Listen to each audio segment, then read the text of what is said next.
there was ever a room that was empty because Dylan needs a place to play. My stuff is probably all over, I'm sure. So that's a separate point, is let things that aren't meant to be there. It's how you live. But yeah, also I was never told, oh, don't touch that, don't go near that.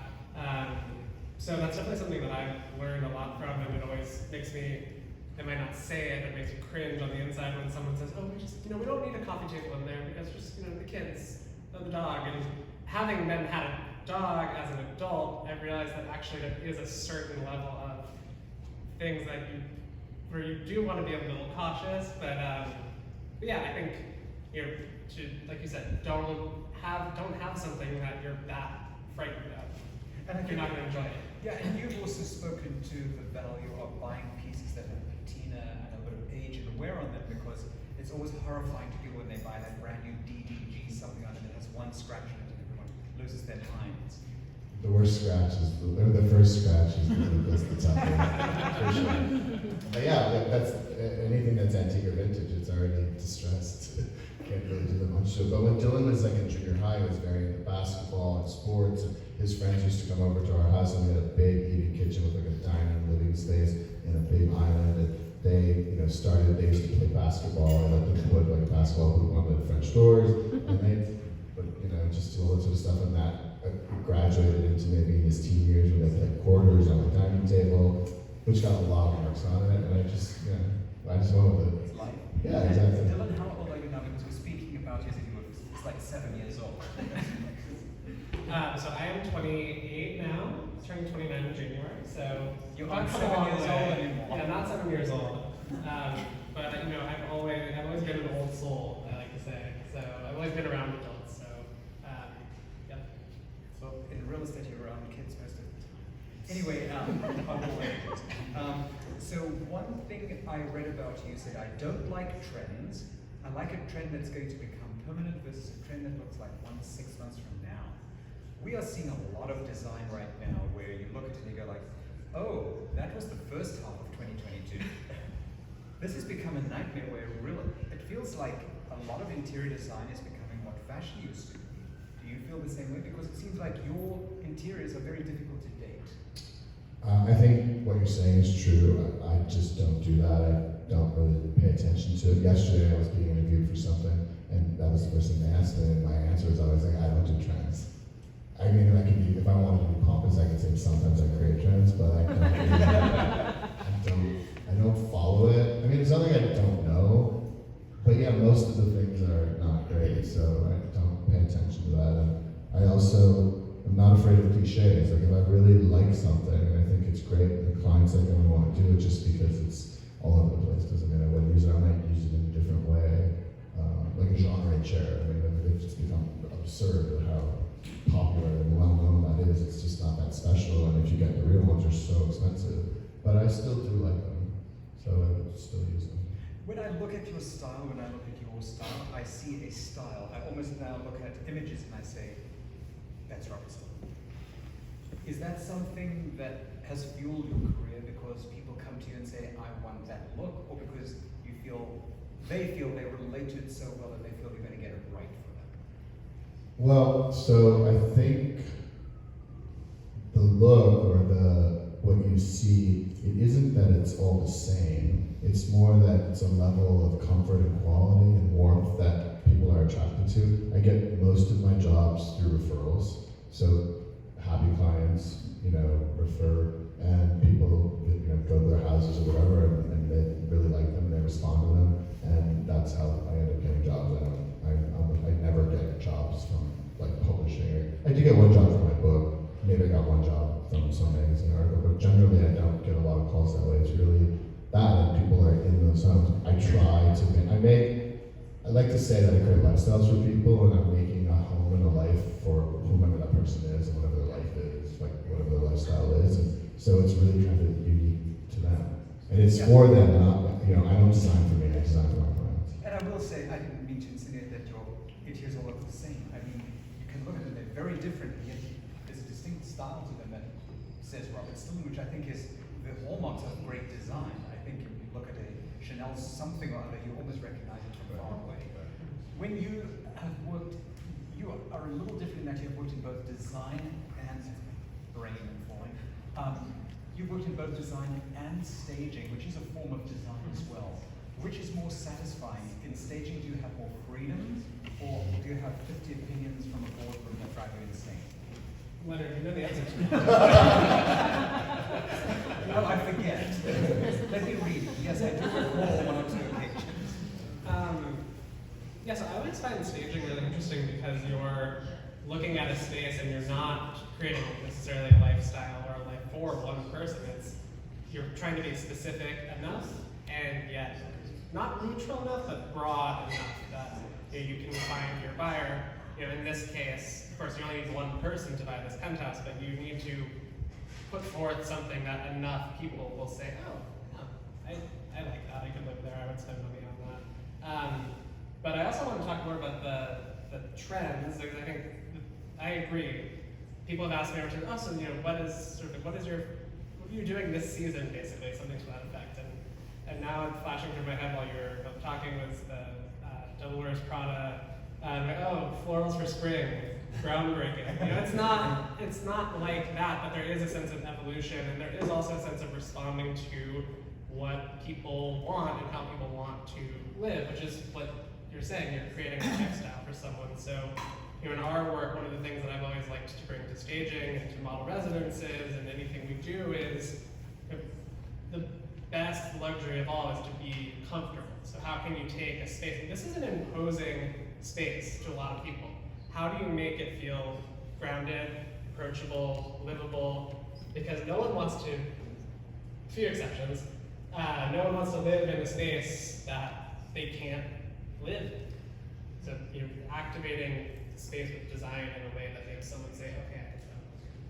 Yeah, and I think when it comes to staging, we always look at the sales aspect for things that are relatable in some way, because people are, for the most part, idiots and cannot see space or understand proportions of light or all the things that we seem to care about, they don't see.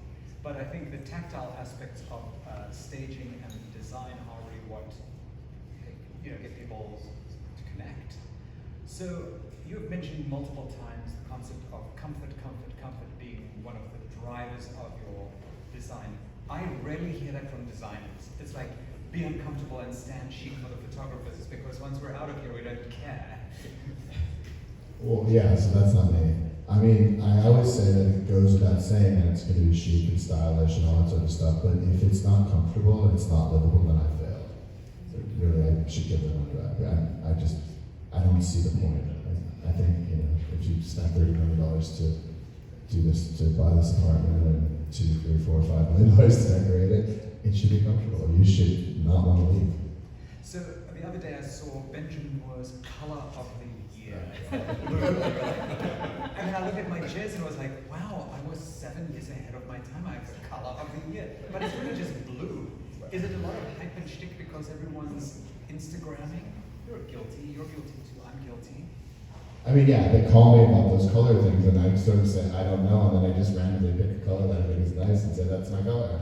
So I don't really think that it's like, there's no genius to it. I think it's almost just random, and it's just another list and another thing to say to like, oh, this is not my color. I mean, there are trends in colors. Like, green has been very strong in fashion and in interiors for the past few years, and I do happen to like it, and maybe it's even, passe now, but I still like it. It's a color that I like, and I think it's deep and warm and also bold at the same time. And so that's for sure a trend. But for me, trends are more like not that exciting. They're not that sexy. It's like, all my clients want to have cold plunges and infrared saunas and stuff like that. That is, I don't think that's that interesting to talk about. Well, it's nice to have that. You're dealing with some of the wealthiest people in the world. What are some of the design elements now that are becoming interestingly newsworthy in your world? Because the cold plunge seems to be a really big deal. Huge.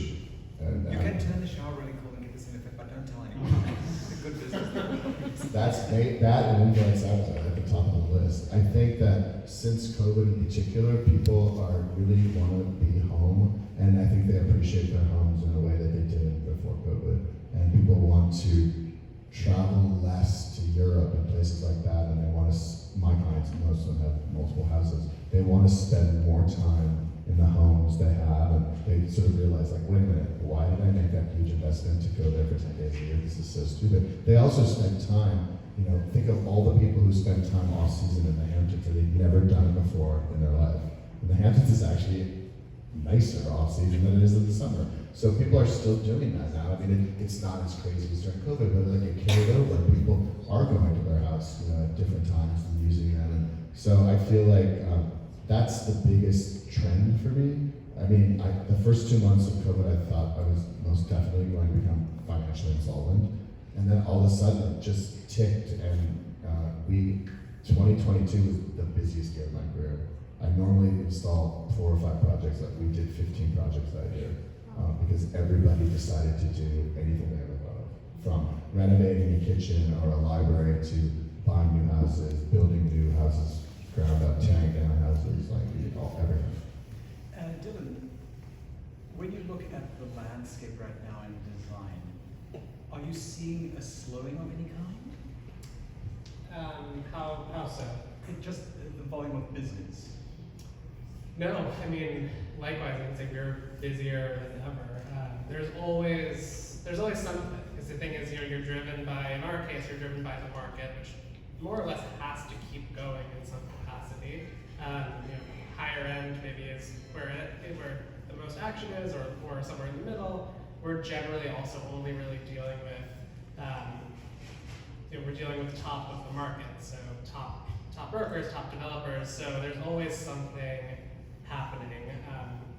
And so yeah, what's been interesting is we've seen shifts where in times where maybe staging is slower, less on the market, people are improving the home that they do have, and so they're bringing us in for that. Or you have an apartment that has been sitting around, and so you need a refresh. So someone will come to us and say, hey, I have this apartment's been on the market for the last 3 years. What can we do? How can we make a difference? It's clearly not getting the point across. Sometimes it's just too expensive. We can't really fix that. But we can help convince someone who sees it that they should pay that price, or close enough to it. So yeah, I mean, it's cyclical for sure, but luckily one of the things I've always found really exciting is that it's an industry that always is going in some way. Robert, obviously your interiors are extremely expensive. What do you feel about the mass production of design and aesthetic awareness that has happened in the last 10 years, probably fueled predominantly by HGTV and Instagram? I mean, I don't mind it. I think that if there's better design in the world overall, we live in a better place. Like, I mean, I prefer to look at things that are more beautiful than things that aren't. So I don't think it's bad.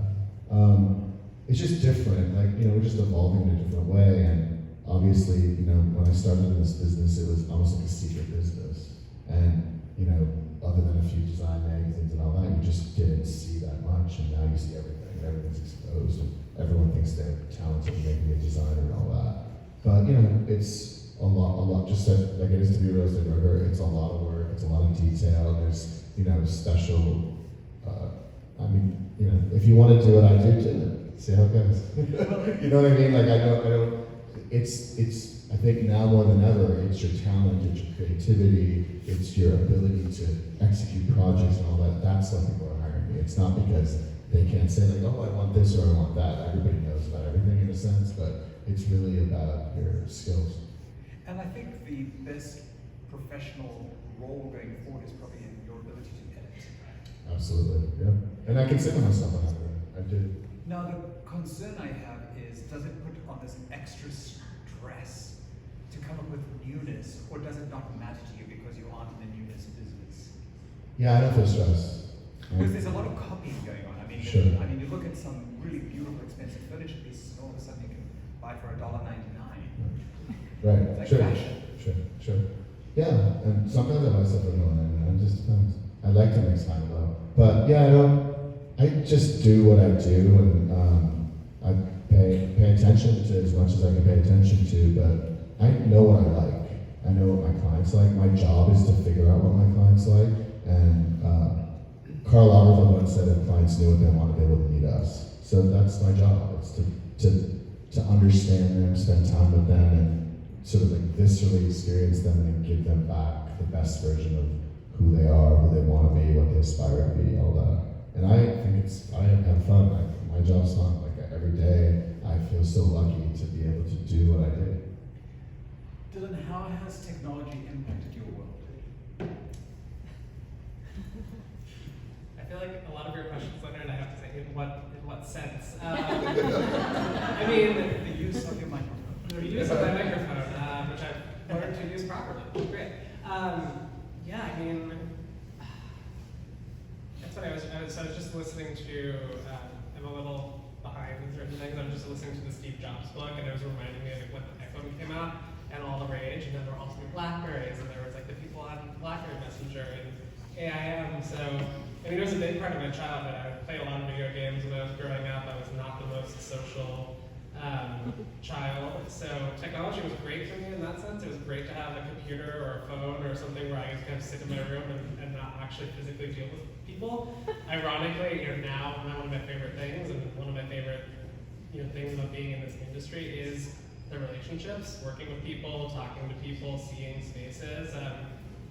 So yeah, it's had a big impact for sure, but it's hard to even say what exactly that impact is. I mean, it makes a lot of things easier. It makes it easier to feel like you don't have to be somewhere because you can see a picture. It makes you feel like you don't have to go shopping because you can buy it online. So I've definitely pushed myself to take time to pop into that store, see what's there, see what you see that maybe online looks one way, but in person it feels different. I think I've learned a lot about from you also. I feel like I've heard you say, don't buy a chair that you can't sit in because you don't know if it's comfortable. And even if it's mass market, our office is right near CB2, so every once in a while I'll go in there and, for the record, I know we get a lot of flack for it. People say, we don't want CB2, we don't want this stuff. Honestly, they have some great designers doing really great work. I agree, 100%. We buy CBJ. So to that end, I always think it's more than I'll take a look, get my coffee, come back, pop in there, see, oh wow, that's really cool. Take pictures of things, see how maybe we can work that in. Sometimes you actually get inspiration, and maybe on the flip side, I've had conversations where it'll say, okay, well, if you're going to spend $5,000 on the table, maybe aspire to something different, but maybe not. So I got a little sidetracked, but it sounded good to me. So one piece of advice you would give anyone buying an apartment, for instance, at 33 Park Road, because they have extraordinary taste in it. I mean, they've seen this is primary architecture and real estate, but they're buying this canvas basically, and when they move in and there's none of this furniture or art here, it can be kind of daunting. What would be your first piece of advice besides saying hire a decorator because you don't know what you're doing? Well, not decorator, designer, excuse me. They already bought it. They've already bought it. Okay. It's too late, should they be? No. I was just going to say, pick the apartment that feels the best to you and you feel super comfortable, and it's all about comfort. For me, it really, our lives are crazy, and we live in a constantly overstimulated city, which I love, and I wouldn't want to live anywhere else. But I think home is just such a crucial part of our lives, and it's an important choice, it's a big choice, and I think you should really love it and enjoy it. It should function for you, it should work. And so, I think it's funny, just you said hire a decorator. I mean, the way people hire designers and decorators is very funny. It's not, most people don't look at books and look at magazines and all that. Most of it is kind of word of mouth. And so many people get ill-matched because they hire somebody because a friend hired them, and it's not really their taste. It's an odd thing. So I would say, do your homework. Find somebody that you really feel aesthetically connected to, and that could probably be the first part. And then the second part is when you meet people, it's a marriage. It's going to go on for 6 months, a year, 2, 3, 4. Pick somebody that you really feel comfortable with, that you trust, that you feel like you have a voice. I don't believe in dictating design and being a dictator. I mean, you have to be forceful, and people are hiring me for my confidence, but I also let people have a voice and express what's important to them. And I will indulge my clients when they have something that I know we're probably never going to use it, but I'm like, yeah, we can keep it. And then they always, in the end, come back like, chair, I really want it. It's not that great, I know. So it's a process. And so I think enjoy it. We're also lucky to be sitting in a $30 million apartment, to be able to go and hire a designer to decorate it, and enjoy the process. It should not be annoying, dissatisfying. We're lucky. Like, enjoy. Yeah. So I have seen clients personally. One client in particular bought an apartment and he had, when Kitty Hawks was a big deal. Sure. His boss said, "You've got to hire Kitty Hawks." He hired Kitty Hawks, did this stunning, design. It was very, very beautiful. He had a Hans Wegner chair before Hans Wegner became Hans Wegner again, and he still keeps talking about Hans Wegner. But then his that was a trend. That was now you can get one for $1.03. It's iconic. But he then bought another apartment, and he said, "You've got to come and see it when it was all done." And I'm like, how did you get introduced to this design? I said, "My mom." I was like, "Oh God, of course it looks like your mom's design." It was so awful, and I have to tell you something. Bad interior design devalues real estate. It was unbelievable. This apartment is worth less than we paid for it because it's so uglified. So, my question to you is, how often are you confronted with vacant apartments versus apartments that just are hideous and you have to throw them out? And how is that conversation going? Yeah, I mean, luckily, there's some hard conversations. Luckily, it's people like you and your team and others here who are coming to us, and you've done the heavy lifting for us. You've told your clients already, your apartment looks horrible, it will not sell, here's what you have to do. And then you rely on us to fill in the gaps. But I would say we've been lucky to work with a lot of educated sellers who know that they can't sell their apartment the way it is. And some of them actually have beautiful homes, but they are moving or they're taking some things and they understand, okay, just take everything out, get it staged, do it right, have it look nice, have it neutral enough, have it not be my apartment, have it just be this great apartment, whatever it is. So yeah, I would say, luckily we're mostly working with vacant spaces. It's much easier. I know I see one at least other stager in the audience, and I know we agree on that.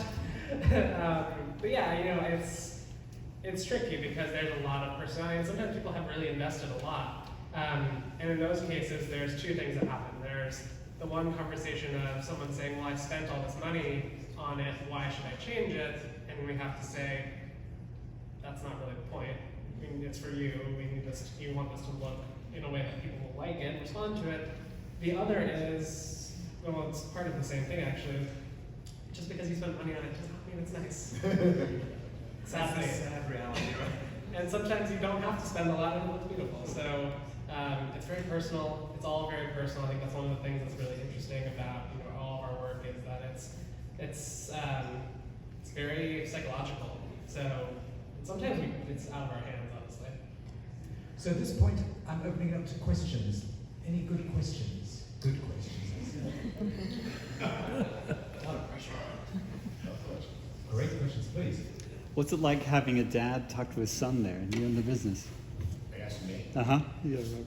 I mean, I'm very proud of my son. Yeah. He, in many ways, he's a chip off the old block. I mean, he says things that I've been saying for the past 4 years. So, Then it must be right. Of course. No, I mean, I think it's so important. I think if you do this, and I put a lot of care and love into what I do, and I think he does the same thing. It shows the results. Yeah. If there was one piece of furniture you should say someone should invest in first, what would that be? Oh my God, stress. Sofa? I mean, I do, that's a good answer. I mean, I think a 7-foot sofa, if you live in an urban environment, will always fit in any apartment. And I would buy the best one you can, the highest quality, sort of like it could be classic to classic modern, sort of contemporary, not too contemporary. And that is the foundation of kind of any living space, is a good sofa. And Dylan, you're on the same page. Yeah, as someone who's looking for one right now, especially, yes. They don't last forever, but his do, I think. Well, there is an amazing difference between a good sofa and a great sofa. I've been doing it the hard way. Yes, there is. Price too. When I sold my house in Hamptons, I sold my cashmere sofa that was 8.5 feet long in my living room. That was like 14 years old. I sold that sofa to people for like $14,000. And honestly, that gets back to cashmere. Like, everything happened on that sofa. That it was beautiful. It was like a big, and I was like brand new. No, they hold it up. I won't ask any further questions on this. Robert, do you have specific ways in which you regulate your clients' input in your work when you begin your creative process? Because I imagine with your sort of tier of clients, you either ones who want to be totally in control and on top of you, and ones who give you like free reign. So do you have any set principles as to how you let them, intrude in your process? No, I think it's a case by case basis. I think when I was younger, I struggled because I wanted to be a people pleaser, and then I realized one day these people don't want me to give them every option under the sun. They want me to tell them what to do. So what we do is we give 3 to 5 options, and then if they start the ones that are a little bit more, type A or whatever, and start questioning all that and they don't trust it, I'm like, I looked at 1,000 fabrics, me personally, to get those 3 to 5, and so those are the ones I like. And no matter what we put out, they're always, it doesn't matter who's putting it out, because at this point in time, like my assistants like put everything out, and they say whatever, and it's like, well, what does Robert like? And I like that one. Sometimes I like all 3, and I say, you know what? But there's only certain clients you can say that to. Some clients you just know you have to tell them the one that you like, and they're always going to pick that. And then other clients, they want to go around or whatever, and I'll be like, I like all 3, or I wouldn't put those 3 down there because again, I looked at 500, and that's what I came down to. I rejected a lot of things to get there. So it's not really. It's intuitive. My clientele tends to be the same, and I feel like what I've learned in life is that we attract what we are, and I've got a nice start in life. My grandparents were immigrants. My parents were very aspirational and successful. I got a good education. We weren't like rich, but we were affluent. And my clients are all the same. It doesn't matter, if they're like, the less affluent clients or the major billionaires. They're all hard-working people who value their family and their home and their friends, and it's all kind of important to them. And so they're more alike than they are different. But you do definitely have the different kinds of personalities, and I tell my office all the time, like, you can't just expect every single job to be the same. Every client has a neurosis about money. You never know what it's going to be, but you're going to find out because it always comes up. And they flip about like the craziest things that you can't imagine, and then they'll spend $180,000 on the most ridiculous thing that you've ever heard of. But it's their money; they earn it. They can do whatever they want. So yeah, it's interesting, and I guess I've just been doing it so long that I have this like intuitive ability to sort of read people, and also by the time you go through the whole interview process and the contract and all that kind of stuff, like only the people who are really serious are gonna actually hire you and stay. And I'm probably the luckiest day of my life was when I was able to charge like a big enough fee that like the people who are serious. Like when you can't get them to put down some money, they'll waste all of your time, and I'm too old for that. And tell me, in your design process, do you use a lot of technology, or are you more about sketching things out? How do you get people to envision what you see? No, we might not be as advanced as other people, but I like technology, and I've had this interesting experience. One of my best friends is doing a boat, and I don't really do boats, and so it's a big boat. And she said to me and her husband, like, who should we hire? And I said, I would hire Leonard from Paris.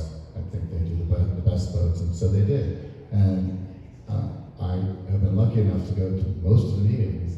And at first I was like, do they really want me here?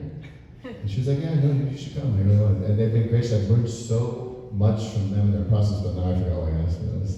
There was a reason. Technology. Oh, technology. So they did all these incredible, realistic renditions of this boat, and they constantly update them like every single time you go to a meeting, and like they look like a photograph. Like you can't believe it's not real. So we're not there yet 100% what we're doing that with our clients, but I want to do that. I love the ability, and there's certain clients that really need that. Most of my clients don't necessarily. The way that we work is we do like a huge overall design concept, like mood boards that sort of lay out an entire house fantasy, and then it gets edited down until it's really kind of your house. And then we use PDFs. We used to do all these boards by hand and color pictures. I don't know, we don't do that anymore. So, we've adapted, and I think overall technology is our friend. And how annoying are we when we come with us, our clients, and then some of our other clients who are bankers? Is that infuriating? Infuriating, no, but it changes the game for sure. More opinions can be great. We've had some projects over the years where you get the first round of comments and it's really frustrating, and your initial reaction is to say, how dare they, how could they say this? And first of all, you have to go back to what I've been reminded over the years. This is a service business. We're here to make our clients happy, so that's one part. But also, especially when you're lucky to deal with maybe not the people that some of the people you're mentioning who just don't understand, and we have to all acknowledge that there are those people. We probably are wasting our time if we try to convince them otherwise in most cases. But a lot of opinions can be great because they can really deliver something that is better than what you had in mind initially. So it really just varies. It depends on the people. It's very relationship oriented. One of the things that I think is interesting is every project that we do, and we do a lot of projects. It's definitely more of a volume business. They all turn out differently for so many reasons. Sometimes it might be because someone who was a key decision maker wanted something a very specific way that maybe no one else agreed with, but they got their way. It might be just the timing of it. So there's so many variables, and it's all part of how it comes together. Well, I think we can wrap it up there. That sounds like a good volume of insights. Check your text message. Check my text message. Oh.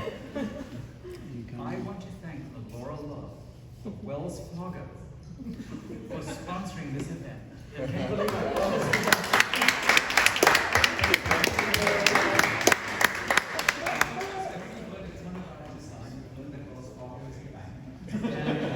Thank you so much for coming. If you want to see any more about the building, we have the most amazing team: Amy Mendizable, Kali Sarkesh, Lois Blanco. We're here to answer any questions, and thanks all for attending. Thank you.